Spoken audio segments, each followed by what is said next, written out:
Jessica sat on the living room couch, legs tucked under her, an open bottle of wine resting beside her half-empty glass. The house was quiet, too quiet. Outside, the wind brushed against the windows.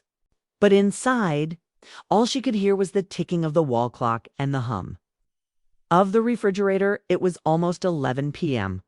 Her husband, Mark, was still at work. He had texted her 2 hours ago, running late. "Don't wait up."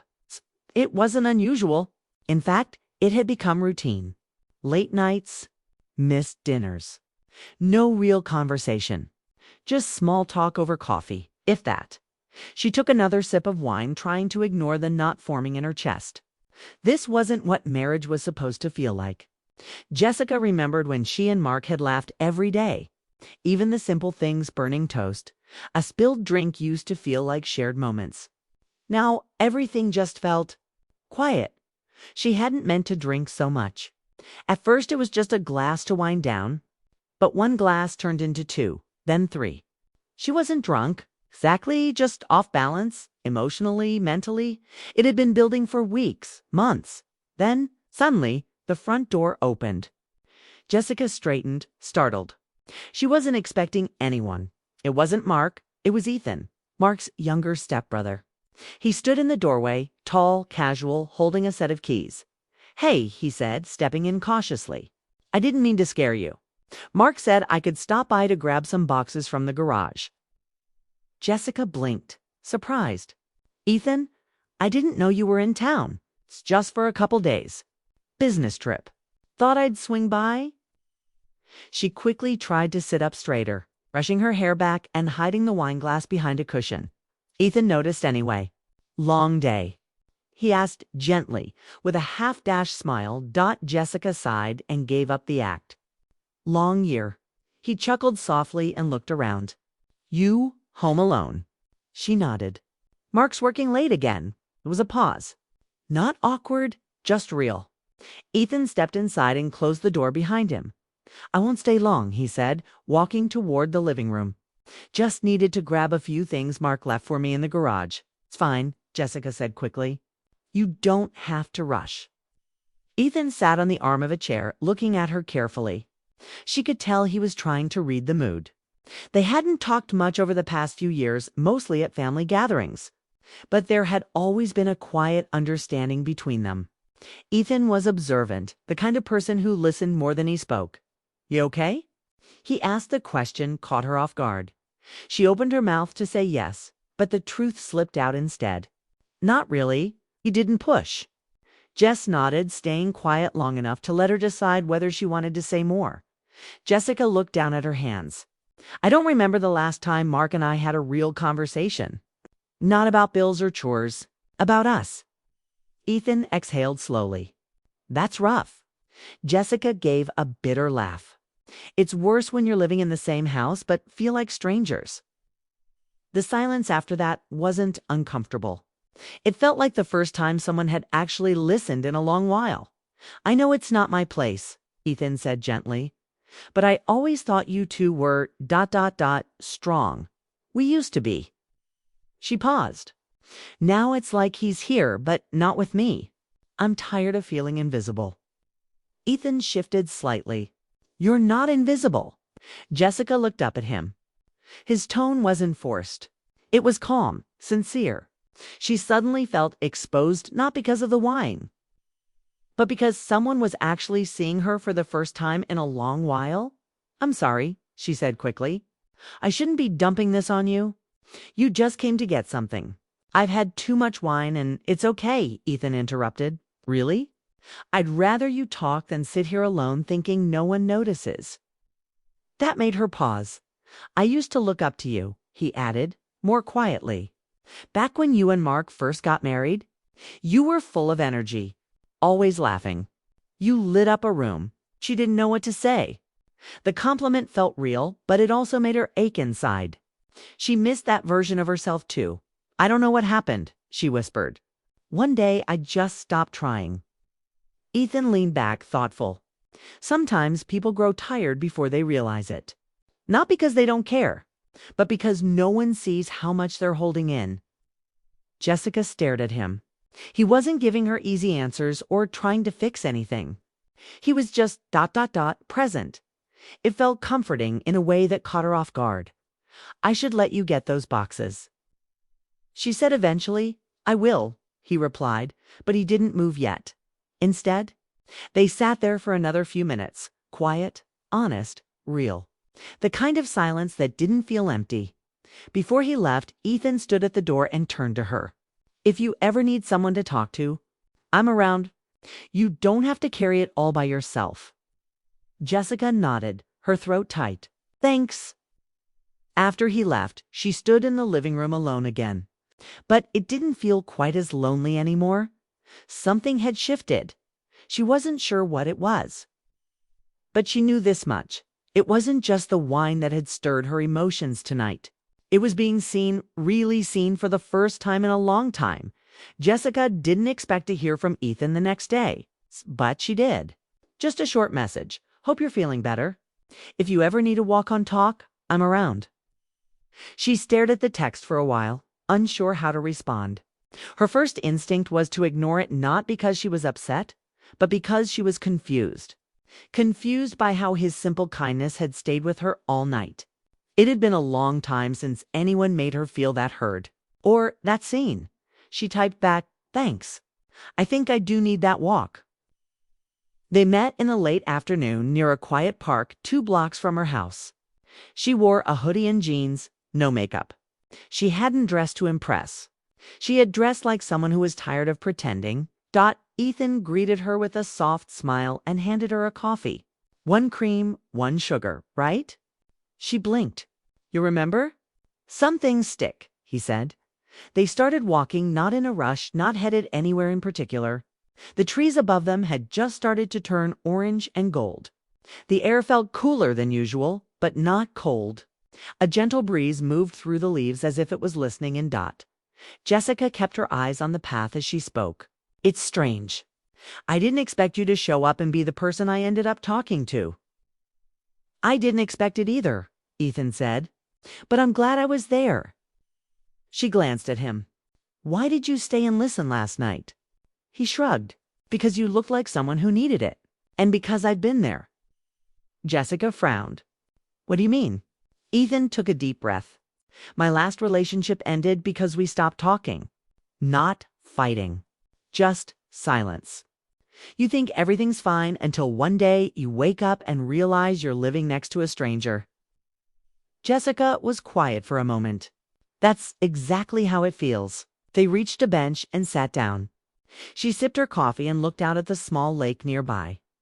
Ducks moved slowly across the water. A jogger passed. The world kept going. "I used to feel like Mark and I had something special," she said quietly. "Like we were a team. But now he doesn't even look at me the same way. Do you talk about it?" She shook her head. "I've tried. But he always says he's tired. Or says it's just a phase. I feel like I'm begging for scraps of his attention." Ethan didn't offer advice. He just nodded, letting her words breathe. "You deserve more than that," he said finally. Jessica looked at him, not with tears, but with clarity. "You say that so easily." "Because it's true," he replied. "Even if you've forgotten it, I haven't." There it was again, that quiet, steady reassurance in his voice. He wasn't trying to be dramatic. He wasn't pushing anything. He was just there reminding her that she mattered. They walked again. No agenda. No expectations. Later, back at her front door, she turned to him and said, "This. Whatever this is, I didn't expect it. But thank you." Ethan gave a small nod. "Any time." "Really?" She watched him walk down the sidewalk, then close the door behind her, inside. The silence returned, but it felt different now. Not empty. Not heavy. Just still. That night, she didn't drink. She sat on the couch with a blanket and thought about the version of herself she used to be. The woman who laughed easily. Who felt loved. Who felt seen. She wanted her back, and she realized Ethan's kindness hadn't caused her to question her marriage. Her loneliness had done that long before. Ethan had simply shown her that connection was still possible, that her heart hadn't gone numb, that she still felt. The next day, Mark came home early. He was on his phone, as usual. She watched him from across the kitchen as he walked in, dropped his keys, went straight to the fridge. He didn't notice the vase of fresh flowers she'd placed on the counter. He didn't ask how her day was. She decided to speak. "Do you think we're happy?" she asked softly but clearly. Mark looked up, confused. "What? In our marriage?" she said. "Do you think we're okay?" He blinked. "Where's this coming from? I just need to know if you feel it too." The distance. The silence. Mark rubbed the back of his neck. "We've both been busy." "That's not an answer," she said gently. He stared at her for a moment, then said, "I guess I haven't thought about it that way." Jessica nodded slowly. She didn't want to start a fight. She didn't want blame. She just wanted honesty. "I feel like I've been waiting for you to notice me again," she said, "and it hurts." Mark looked uncomfortable. Maybe even guilty. "I don't mean to make you feel that way." "No, but you do?" That night, she didn't cry. She didn't yell. She just sat with the truth. Her marriage wasn't broken because of Ethan. It was broken because it had been ignored for too long. What Ethan had given her was a mirror glimpse of what it felt like to be cared for, to be noticed, to be appreciated, and that had changed something inside her. She didn't know what would happen next. She didn't know if her marriage could be saved.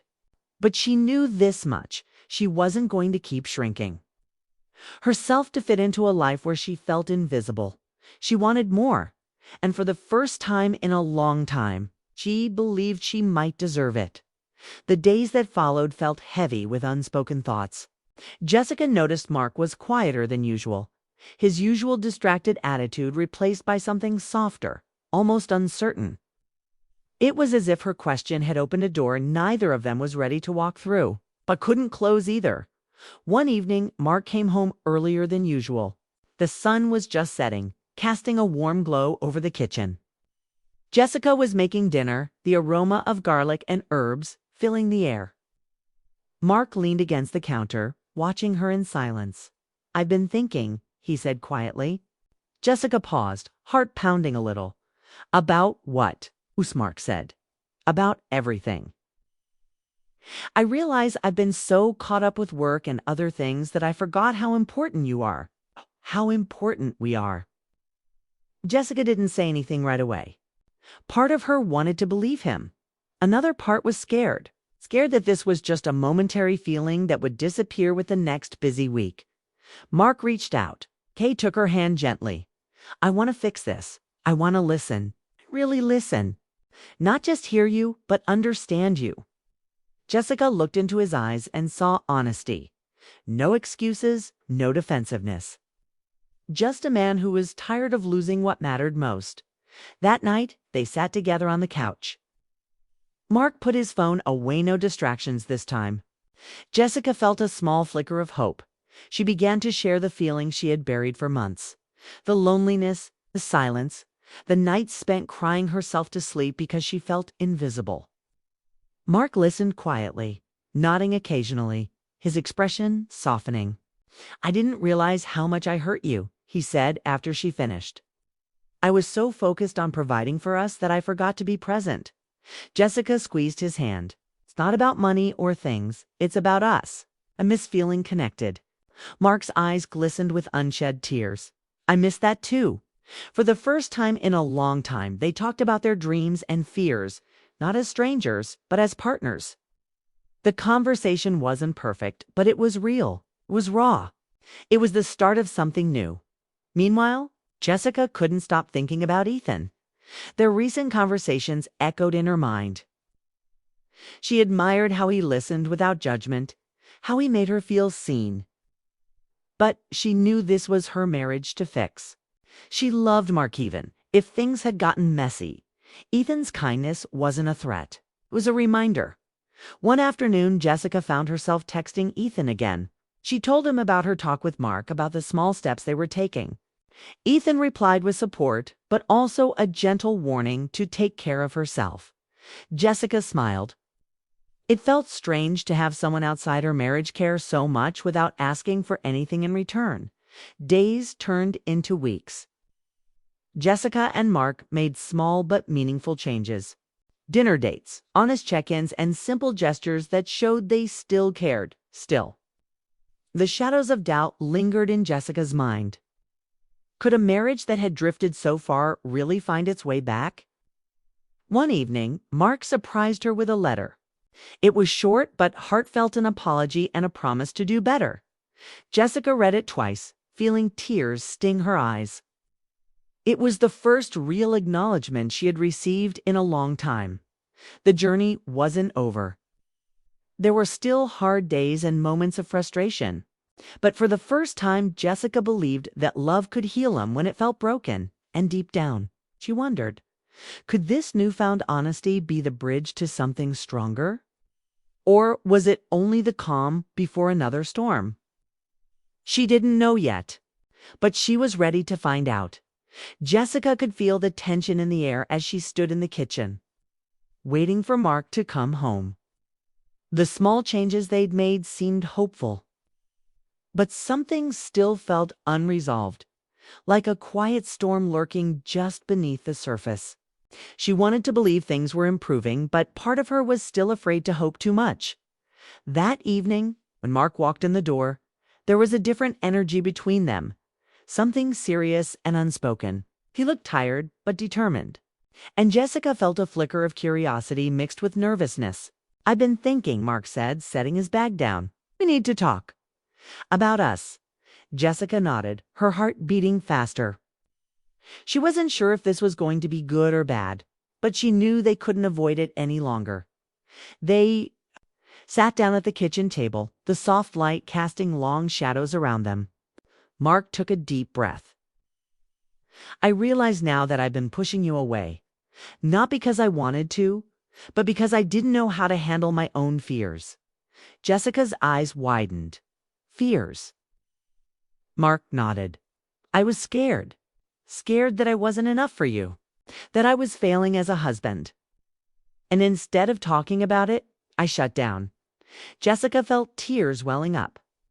"I felt the same, like I was invisible to you."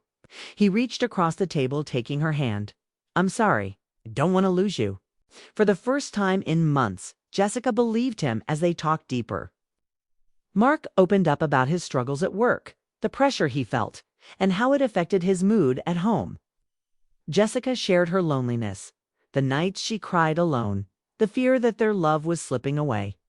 Their conversation was raw but healing. In the days that followed, they kept the momentum going.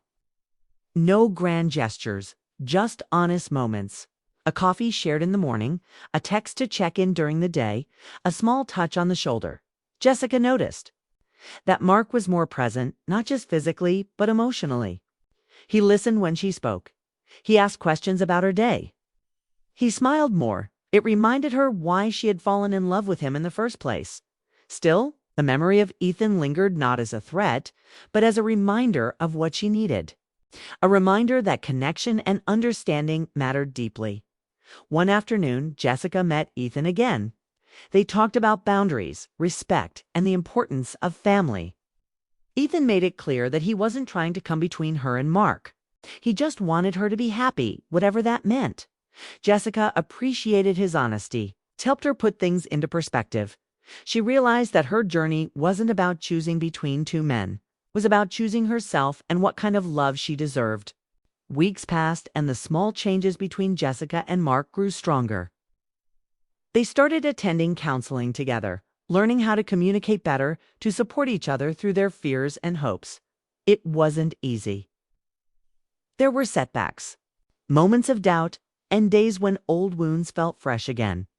But they faced those moments together. Jessica found herself laughing again. Not forced, not fake, but genuine laughter that came from feeling safe and loved. One evening, Mark surprised her with a simple dinner at home. No distractions, just the two of them talking late into the night. As they sat on the couch afterward, Jessica leaned her head on Mark's shoulder and smiled. "This feels like a new beginning," she said softly. Mark kissed her forehead. It is. Jessica knew their marriage wasn't perfect, and it might never be. But what mattered was that they were choosing each other again every day. In small ways, with honest hearts. Looking back, she understood that night she was caught by Ethan wasn't the start of something dangerous. It was a wake-up call. A reminder that she deserved to be seen, to be heard, and to be loved fully. And with that realization, Jessica felt hope bloom inside her. Her marriage had been shaken, but it wasn't broken. It was growing, changing, becoming something deeper. Something real.